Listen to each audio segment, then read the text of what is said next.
Pemirsa, berapakah prediksi besaran UMK tahun 2022? Bagaimana pula hitung-hitungan jika yang dipakai adalah formula Undang-Undang Nomor 11 Tahun 2020 tentang Cipta Kerja dan Peraturan Pemerintah Nomor 36 Tahun 2021 tentang pengupahan? Selengkapnya kami hadirkan dalam dialog Nusantara Petang berikut ini.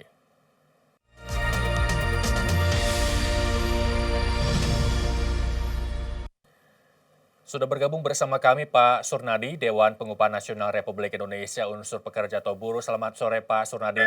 Selamat sore Mas Irsal. Ya, terima kasih Pak Surnadi telah bergabung bersama kami di Nusantara Petang. Kita bicara soal penetapan UMK 2020 mendatang dalam kurun waktu 2 bulan ini, begitu Pak Surnadi. Siapa saja yang diajak duduk bersama untuk penetapan UMK ini, Pak Surnadi? Ya, selamat petang untuk semuanya, bahwa upah minimum tahun 2022 itu memang ada beberapa pembahasan-pembahasan, termasuk ada beberapa wilayah yang diundang tuh Mas, ada di Hotel Interkontinental, ada di itu tripartit nasional gabung dengan Dewan Pengupahan Nasional. Nah, di situ itu karena ini persoalan data baru muncul nanti 5 November. Ya. Itu data dari BPS baru dipublish. Nah, artinya kita sulit untuk bicara terkait dengan besarannya karena angka itu muncul ataupun keluar itu kan berdasarkan data statistik.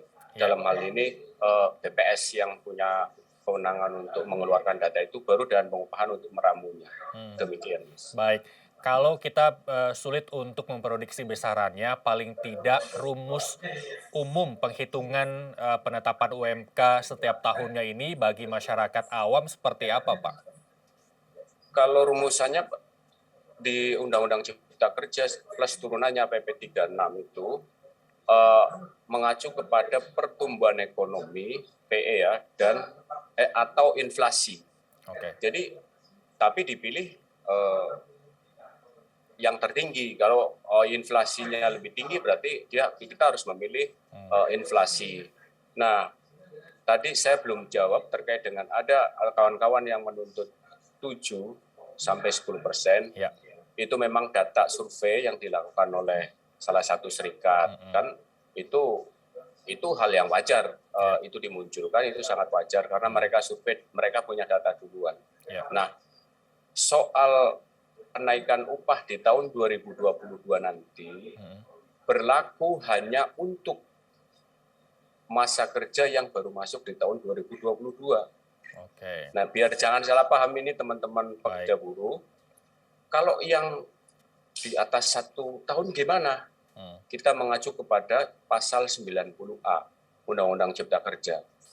Upah yang sudah di atas upah minimum itu dirundingkan antara pekerja dengan pengusahanya. Baik. Itu. Baik, kalau tadi kita bicara soal data yang dikemukakan oleh salah satu serikat pekerja, Pak Surnadi, yang mengatakan bahwa hasil hitung-hitungan mereka ini muncul angka 7 hingga 10%.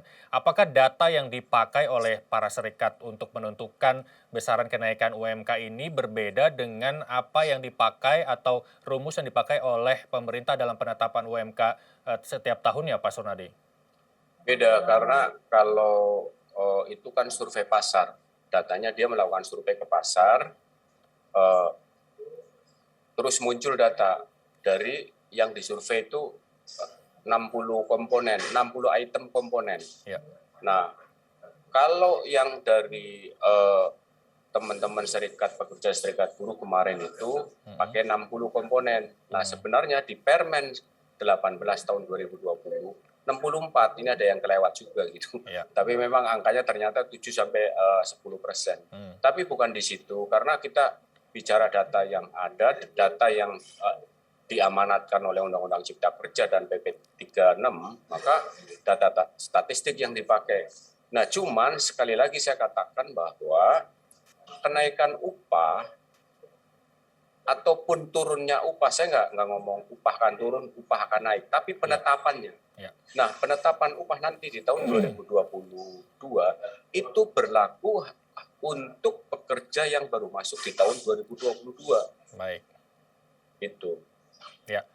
Pak Sur, saya Ya. kutip dari data BPS per Maret 2021 ada sekitar 27,54 juta penduduk miskin di Indonesia hingga Maret kemarin. Ini apakah tidak cukup jadi acuan untuk penetapan paling tidak kabar yang membanggakan atau menggembirakan bagi buruh dengan kenaikan UMK yang signifikan begitu? Karena memang ini juga menjadi PR pemerintah untuk menanggulangi kemiskinan di tahun mendatang, Pak Surnadi. Kalau data dari BPS kita juga ada Mas, data baru dikirim juga. Baik. Memang soal kenaikan upah di tahun 2022 ini kan bahasanya kenaikan gitu ya. Betul.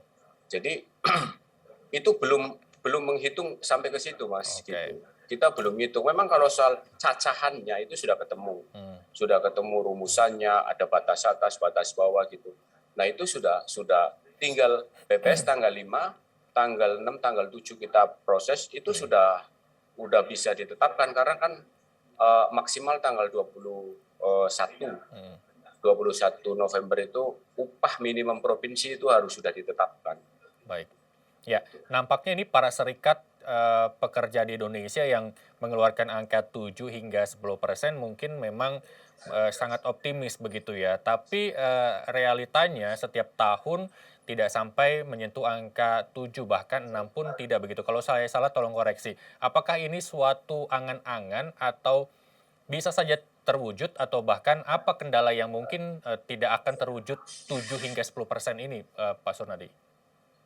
Karena itu tadi soal data BPS. Jadi teman-teman dia melakukan survei, turun ke lapangan, realitanya begitu, gitu kan. Nah kalau di BPS kan ini data diambil, sebenarnya BPS juga rutin melakukan survei. Ya. Nah cuman ini karena pandemi, serikat hanya melakukan survei di bulan-bulan terakhir lah ya.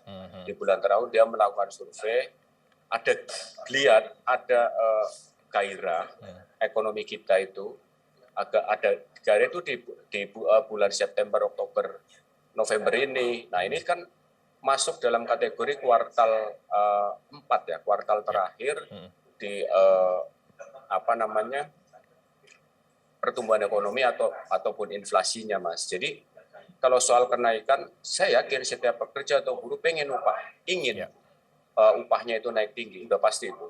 Tapi kan ketika kita dibenturkan dengan satu aturan, nah ini yang saya wakil dari pekerja buruh.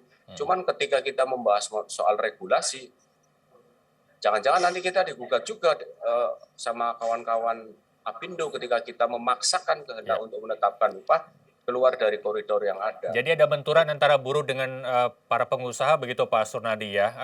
Salah satu indikator nilai kebutuhan hidup layak ini dijadikan acuan untuk menghitung-hitung UMK ini. Nah, kemudian yang ditanyakan adalah batasan hidup layak ini seperti apa Pak Surnadi, bisa diinformasikan tapi jangan dijawab dulu karena kita harus break sejenak.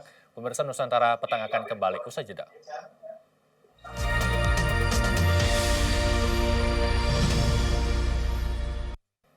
Anda kembali bersama kami di Nusantara Petang. Pemirsa masih membahas terkait dilema hitung-hitungan UMK 2022. Masih bersama Pak Sunardi, Dewan Pengupahan Nasional RI dari sektor pekerja. Pak Sunardi masih bersama kami?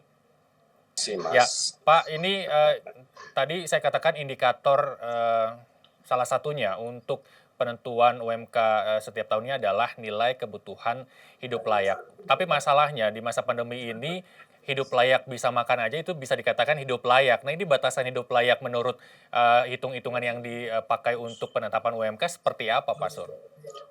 Ya jadi kebetulan Mas, itu hari Minggu kemarin kita menurunkan tim untuk melakukan survei pasar. Ya. Itu ada di Pasar Senen, terus ada di Pasar Sukapura, terus ada di Pasar Koja Jakarta Utara, dan ada di Pasar Cipinang Jaya. Nah, ketika kita melakukan survei pasar turun itu angkanya variatif. Kebutuhan hidup layak untuk pekerja buruh di DKI Jakarta. Itu angkanya ada 3.654.000. Itu di Senen, terus yang paling tinggi itu di Pasar Koja itu 3.702. Itu 64 komponen. Nah, tapi ini bukan bagian dari dasar untuk menghitung upah minimum, enggak. Tapi ini kebutuhan hidup layak. Orang hidup di Jakarta minimnya itu di angka kita hitung rata-rata ya dari 4 pasar itu 3.645.000. Itu kebutuhan hidup minim. Itu untuk pekerja lajang ya, pekerja lajang, pekerja yang baru masuk itu angkanya segitu. Nah, kalau untuk penetapan upah di DKI Jakarta sudah 4.416.000. Nah, sekarang pertanyaannya mungkin berapa naiknya itu kan dengan KHL situ kira-kira.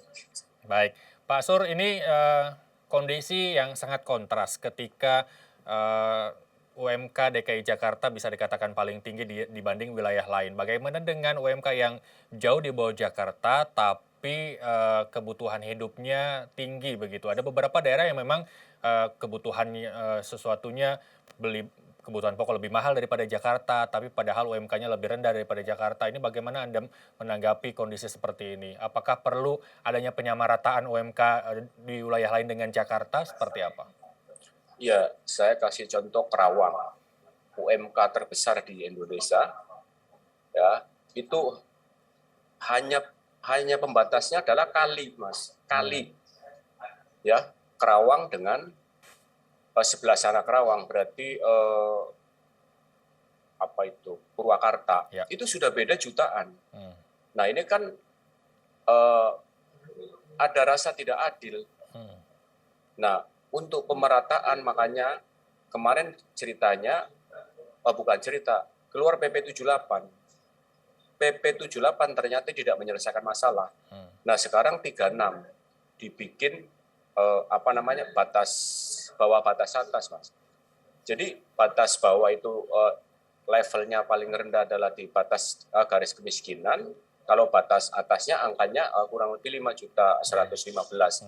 Artinya begini, masih mungkin nggak sih naik upah minimum di DKI Jakarta? Ya masih banyak karena Jakarta masih 4.416, sedangkan batas tingginya 5.150 itu. Nah, tapi sebenarnya gini, ini kan kalau kita ngomong ini balada upah minimum provinsi nih, Mas. Jadi seluruh upah di provinsi manapun itu pasti akan ada hitung-hitungannya nanti ketika BPS sudah mengeluarkan data resmi yang nanti diserahkan kepada Kementerian Tenaga Kerja, baru nanti Dewan Pengupahan akan membahas ataupun akan mencacah apa yang sudah diberikan oleh BPS.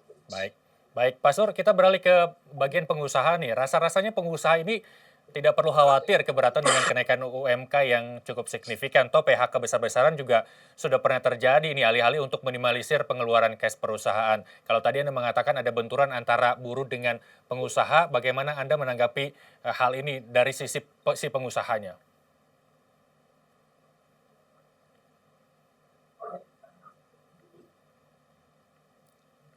Halo, Pak Sur? Ya? Ya. Oh, masih saya bukan pengusaha ya? Iya, maksudnya ini kan Anda juga ada pembicaraan antara pengusaha, buruh, dan lain sebagainya. Paling tidak, apa tanggapan mereka ketika lagi ada pembahasan soal penetapan UMK ini? Kan mungkin kita tahu bahwa PHK banyak karena pandemi dan lain sebagainya. Terus bagaimana tanggapan mereka ketika nanti akan ditentukan UMK yang baru begitu? Ya, kalau kita bicara soal regulasi, saya yakin perusahaan akan membayar, Cuman kadang-kadang dari pemerintahnya sendiri yang ragu-ragu misalnya. Pemerintah tuh ragu-ragu menetapkan apa yang sudah ada gitu.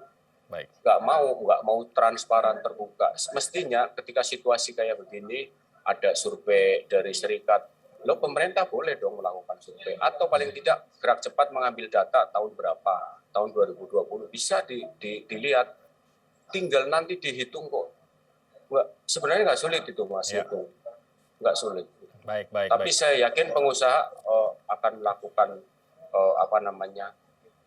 akan melakukan atau membayar sesuai dengan apa yang sudah ditetapkan oleh pemerintah. Baik, Pak Sur, terima kasih waktu kita terbatas. Kita harapkan ini win-win solution begitu ya, win juga untuk Ya, pengusaha dan juga para buruh. Tentunya ini dinantikan kabar yang menggembirakan karena selama 2 tahun ini pandemi cukup membuat kehidupan para pekerja ini terseok-seok begitu ya, tentunya juga pengusaha. Terima kasih Pak Surnadi, Dewan Pengupahan Nasional Republik sama-sama Indonesia telah bergabung Mas bersama Muhammad kami di Irsa. Nusantara TV.